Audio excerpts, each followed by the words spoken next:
My name is Valerie Miola, meteorologist at the National Weather Service, and we're here to talk about hiking during the monsoon season. In this video, we're going to talk about hiking safely during the monsoon season, non-traditional ways to get weather information, and signs that thunderstorms or adverse weather may be in your area. Hey, did you know you can get the forecast for the specific location you plan to visit broken down hourly or by certain criteria? A great resource for doing this is the Activity Planner. Choose the location that you plan to hike, grab the latitude and longitude, and put that into the Activity Planner linked here. You can add any thresholds you like, maybe thresholds for what you're looking for your hike, or maybe thresholds for what you're not looking for, such as high temperatures or chances for thunderstorms. When you are finished entering your criteria, there will be a graph produced that will show when those weather conditions can be expected throughout the day. This can really help you plan your trip around inclement weather. Perhaps you head out a little early before thunderstorms develop for the day. Maybe you use this to plan your hike outside of the hottest part of the day. It's up to you to decide which temperatures you are the most sensitive to. Another great resource is the hourly weather graph. Just visit any National Weather Service office that covers your area. Go and scroll down to the point and click map at the bottom. Click on a general location, and then from there, you'll get the 7-day forecast for the location you chose. If you scroll down, there will be another map that allows you to zoom in for more detail to get into the exact location that you plan to visit for the day. Once you narrow your location search down, you can scroll to the bottom again and select Hourly Weather Graph.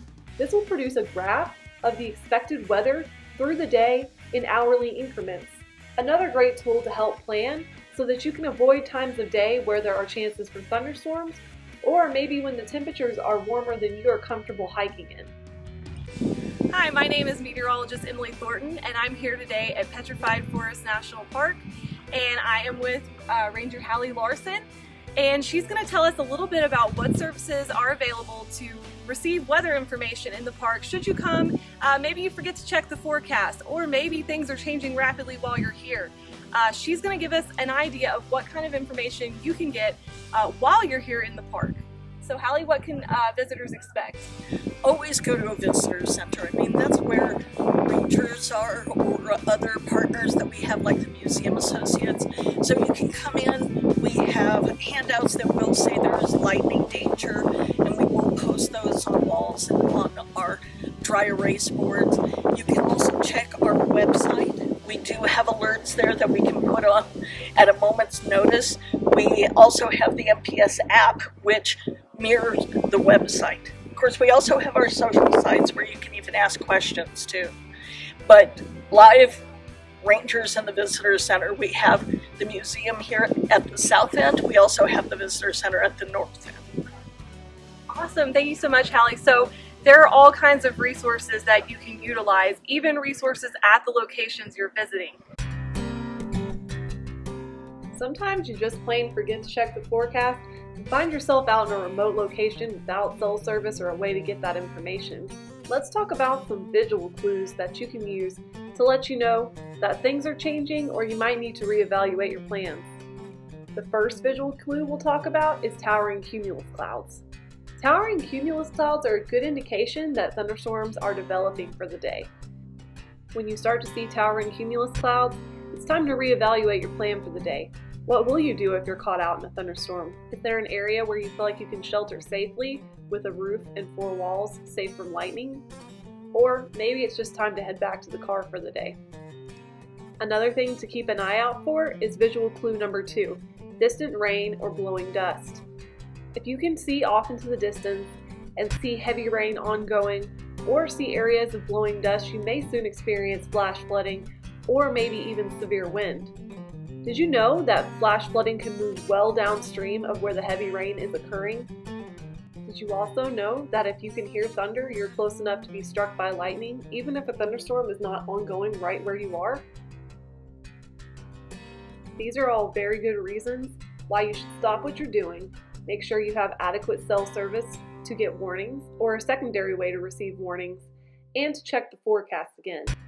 Visual clue number 3 is signs. Signs contain very important information, sometimes weather-related, that you need to know before continuing on down a trail. Perhaps you're headed to the lower elevations of the Grand Canyon and maybe you don't quite realize what the temperatures are in the bottom of the Grand Canyon compared to the north or south rim. Maybe you're driving into a flash flood prone area. Never ignore the signs. The signs are there to keep you safe and provide you information that you might not otherwise know.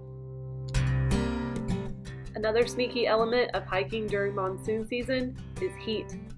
So visual clue number 4 is knowing the symptoms of heat exhaustion. Dizziness, thirst, heavy sweating, nausea, weakness can all be signs that heat exhaustion is starting to set in you or the person you're hiking with. Do not ignore these signs. Heat exhaustion can lead to heat stroke. Get into a cooler place and drink plenty of water. Lastly, always have more than one way to get a warning. Make sure your wireless emergency alerts are turned on at all times so that you can get those warnings to your smartphone. But understand that you may not have cell service and you need multiple ways to get warnings. Consider bringing a NOAA weather radio with you as a secondary way to get warnings. If you can, let friends and family know where you'll be in the chance that they're able to call or text you and let you know that there's a warning for your area.